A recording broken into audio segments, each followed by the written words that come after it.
And now I'm very excited to introduce our next guest. Josh Kallmer is with us again this year. He's the head of global public policy and government relations at Zoom. And for all of you who have been joining our Bitkom privacy conference in the last years, you should know that Josh is basically here with us every year, which is pretty great because it allows us to continue a discussion basically that we already had last year and the year before. Josh, thank you for taking the time again, for agreeing to join me on the virtual stage. Absolutely. Great to see you, Rebecca. It's wonderful to be back, and hopefully we'll be doing it again in person some year. Yeah, we've been talking about that quite a lot lately. It's interesting that you are saying that, because you at Zoom, shouldn't you be all for virtual conferences like true. Forever? That's true. But I know what you mean. I think there's this belief that you can do everything over Zoom, and I try to tell people internally, and everybody agrees, of course, that as wonderful as Zoom is, as wonderful as it is that we can connect this way, it's still important to see each other in the flesh from time to time. But yeah. Well said. Yeah, absolutely. I think that's what we have all learned during the pandemic as well, because if I remember, or if I think back about our talk last year, I absolutely feel that you guys at Zoom enabled us all to navigate the pandemic in a lot of respects, because we could continue to work, we could continue at least seeing and talking to our friends, to our family around the globe, even if we couldn't travel, at least for a couple of months. So I think you enabled us all to stay active and to stay connected in the society. But I also know that we talked about, of course, privacy at Zoom last year, and I remember that you announced there will be more changes to come. You will continue to improve, the framework, the technology. You will react to what is happening in the data protection framework. So my first question today would be, what's new? Yeah, it's funny, just to take a step back, Rebecca, I was reflecting on this last night, and I remember 2 years ago when we had this conversation, the state of things was just so basic in a way. We had, more or less entered the pandemic. Zoom as a company was, of course, exploding in use around the world, but we were at a very early stage of our development when it came to all kinds of things, including data protection. And so the things we probably had a similar discussion then. And the things that were new then were we were hiring people. We were sensitizing the company to what the GDPR was. I mean, just very, very important, but very basic things. Now in 2022, we're just really excited on a number of levels, but in two particular respects. The first is a major achievement that we had back in the spring with SURF, which is the Dutch organization that helps guide purchasing for educational institutions in the Netherlands. We completed the data processing impact assessment with SURF that was an exhaustive review of Zoom's data protection policies. And over the course of about 18 months, went from, and I can say this openly, a status that we were not proud of, that identified a number of high risks in what we were doing, to a place at the end that we were very proud of, and that involved a final assessment of only 6 low risks that we were able and continue to work with SURF to mitigate. Happy to talk about that in more detail, although I know time is short. The second achievement actually has occurred in Germany with DPA Hess, and in particular confirmation by Professor Rosnagel that the Zoom implementation at the University of Kassel was compliant with GDPR.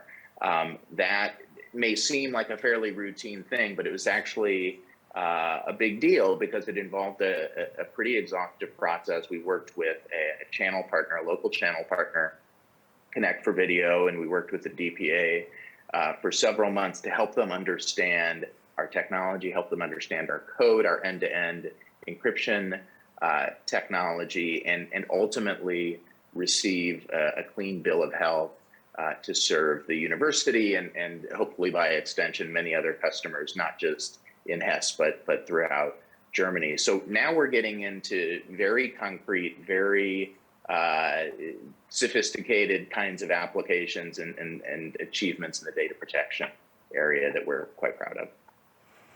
You absolutely have every right to be proud of the development and all the changes that you have been implementing in the past couple of years.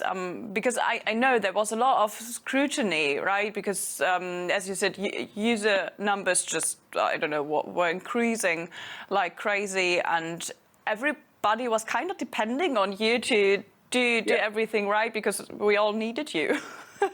That's a lot of pressure to be under. Yeah, absolutely. I mean, and it's both an enormous privilege and an enormous responsibility to be in that position. And you don't have, of course, we're a little over 2 years out from that, but you don't have years and years to raise your game. And we certainly made mistakes, but I think we learned from them in not just data protection, but in a lot of ways across the company. And so we're happy with where we are now. Yeah, absolutely. I think that's always the most important thing to learn from what went wrong and improve to be better in the future. What I've also noticed is it seems to be kind of the age for cooperation. I see a lot of companies are cooperating with others to develop new products or improve the ones that are already in existence. And I know that you guys have a cooperation with Deutsche Telekom, and maybe you could share a bit more what that is all about. Yeah, I mean, it's very true, Rebecca, that I think in part because of the uncertainty of the world today and national governments trying to take a stronger role in the regulation of all kinds of things, including technology and video communications, it's more important than ever that foreign companies, whatever country they're foreign to, make an effort to develop partnerships with local players. And so we feel very fortunate to be able to have done so with Deutsche Telekom.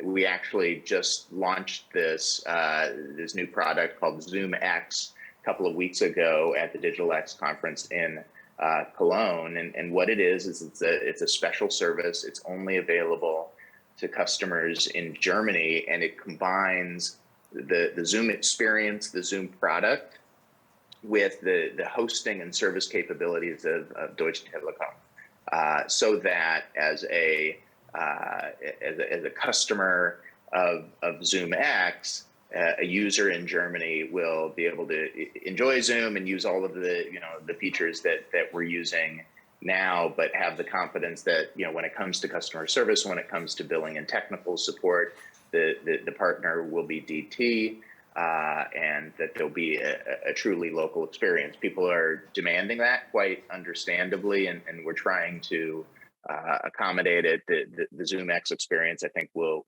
be a great example for us and hopefully for other companies and institutions around the world. And are there any other developments, partnerships, improvements around the corner that you can share with us today, apart from the Zoom X? It's a very cool name. Yeah, yeah. I mean, there are a lot of different things around the world at a general level. As the company grows, as our capabilities in different markets grow, we're just much more able to engage with data protection developments, consultations, creation of laws and legal frameworks than we were before. But more specifically, one area that we are both by necessity and by choice investing in is third-party cybersecurity validation, which of course has a close relationship to data protection. So we've done common criteria with BSI. We've done ISO 27001. we're close to making progress and having some very interesting achievements in other areas. I can't provide all the details yet, but I will say that we're quite proud of what we anticipate is coming down the line, both because of what it could mean for Zoom, but what it could also mean for Germany and other countries as we all try to do things to become more confident in the technologies we use every day when it comes to data protection. Cybersecurity is getting more and more important. I noticed that for a couple of years now, and I think we all see that, especially regarding data protection, there can't be an environment without the cybersecurity aspects to it as well, because data security is just such an integral part of all data protection efforts. As you are truly a global company, like from where you're active, or where you're having customers, is there like other developments, or is there an area of concern? Because you're looking at a lot of things at the same time. You see a lot of different developments, regulatory-wise, but also on the political. And is there something that you think should be addressed a bit more in the political debate? Yeah, I mean, I think there, if you allow me, maybe I'll provide three examples, going from the most specific to much more general, all of which are important. The first, most concrete one has to do with the long-awaited GDPR compliance certification under Article 42 of the GDPR, which is something that we and others have hoped would come into place very soon. It would simplify things enormously. Our customers are very interested in it. They'd be thrilled if that came into place. Just anything that can make the compliance process under GDPR more streamlined, more straightforward, and more predictable. That's number one. Now, number two, I think, is the not just privacy shield, but the achievement of some sort of sustainable certainty in the transatlantic data protection relationship. And as someone who's spent a lot of time on this issue over the years in different contexts, I know how challenging it is. But that's just incredibly disruptive for not just companies, but I think governments as well, and citizens, even if they don't know it exactly what's going on, just to not be sure from quarter to quarter what the legal environment is going to be for transatlantic data transfers. The third thing, Rebecca, and I think this is really a global phenomenon. It has certain manifestations in Europe as well. And a lot of it, I think, is just driven by the highest level geopolitical megatrends, is the increasing desire, and I referenced this briefly a few minutes ago, of governments to achieve greater control of what's happening technologically, of the ways in which their citizens are interacting with technology, the ways in which companies are interacting with their citizens. We've been discussing it internally and trying to get our arms around it, and basically identifying sort of under the rubric of digital sovereignty, 4 different ways in which governments are trying to do this, either with respect to data, with respect to people, where human beings are located, with respect to facilities and infrastructure, and with respect to legal presence. And governments, will do this for different levels of localization of each of these 4 categories, for different reasons in different jurisdictions. In some ways, it's legitimate. It serves important public interests. In other circumstances, I think, quite honestly, it does not. But the point is that we've now got a highly fragmented global environment of individual governments exercising their sovereign right. Don't get me wrong, not denying the government to have the right to do this, but they're doing it in a space that by necessity needs to have a global character to it to truly bring the benefits that we all rely on and that we all aspire to. In the EU, of course, there seems to be increased emphasis on the location of headquarters and the idea that a company should have its headquarters, or if it has its headquarters in the EU, that entitles it to perhaps more favorable treatment. And that's just something I think that companies, the governments, trade associations, and other stakeholders need to work through. Because again, governments have legitimate interests in this area, and companies should both be seen as and actually care about trying to align what they're doing commercially with governments moving towards the public interest. But there's too much fragmentation now. There just simply is, and there's a great. Some of the fragmentation is understandable because it's the exercise of national sovereignty, but there's in our view, a significant amount of it that is not increasing privacy. It's not increasing security. In some ways, it actually may be pulling away from it, and it's depriving all of us of a lot of economic opportunities, innovation opportunities, opportunities for small businesses, opportunities for entrepreneurs, and things that we all want to encourage. And so that's how I would answer your question about things that we're concerned about.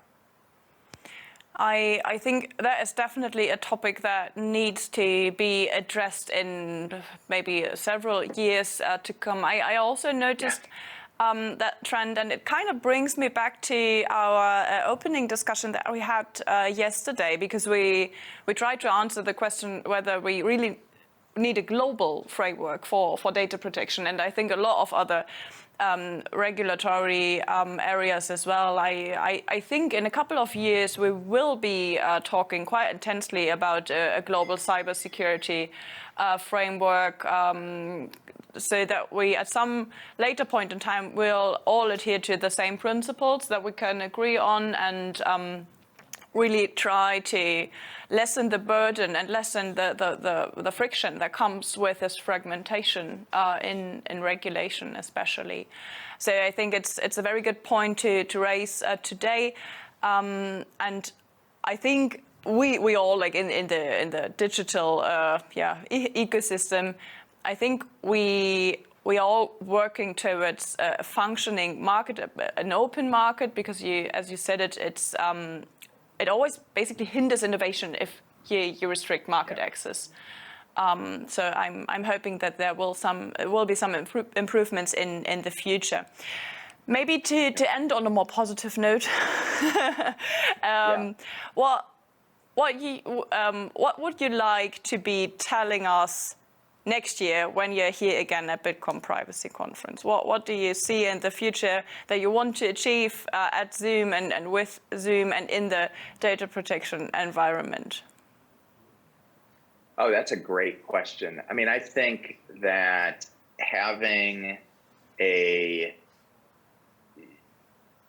essentially making progress on what you just said, Rebecca, like feeling like we, and when I say we, I mean it in a quite expansive sense, companies, industry bodies, governments, DPAs have, made genuine progress in thinking about data protection more globally. And that, I mean, given the geopolitical environment that we have right now, that's a big lift. So my expectations or my hope to be relatively modest, but to have, and I don't know what form it would take, but some manifestation of the recognition that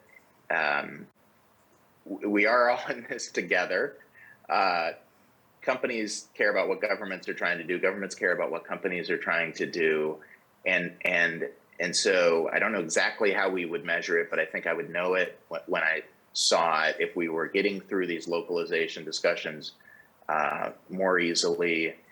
Certainly, if we had a transatlantic data protection framework in place, if we had the Article 42 process in place, I would consider that quite work well done for a single year. Absolutely, I agree. I wrote exactly that down, so we already have our narrative for our talk next year, and I really hope we'll be able to say, yes, we've done it, or at least we are getting there, or we're on a very good path to achieving exactly that. Josh, it has been an absolute pleasure, as always. Thank you so much for taking the time today, for always supporting our conference, and for always sharing your views with us. Thank you so much, Rebecca. It's always a privilege, and best of luck for the rest of the conference. Thank you so much. See you. Bye-bye. Take care. Bye.